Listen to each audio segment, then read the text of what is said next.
আসসালামু আলাইকুম। আমি ক্রিকেট বিষয়ে একটু কথা বলতে চাই। এটা হলো যে তোমার আমরা অনেক এশিয়া কাপে দেখেছি আমরা ফাইনালে উঠি। ফাইনালে ওঠার পরে আমরা অল্প কিছু রানের জন্য আমরা হেরে যাই দলটি।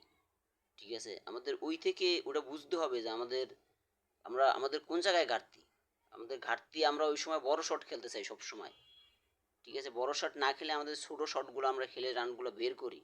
আমাদের বল হাতে থাকে কিন্তু আমাদের রান তখন আমরা বড় শট খেলে উইকেটগুলো আমরা নষ্ট করি। এই যে তোমার দেখলাম শ্রীলঙ্কার সাথে আমাদের শেষের যে দুইটা উইকেট আমরা খরচ করলাম, মানে আমাদের কোনো প্রয়োজন ছিল না। জাকির আলী আমাদের শট খেলার কোনো প্রয়োজন ছিল না।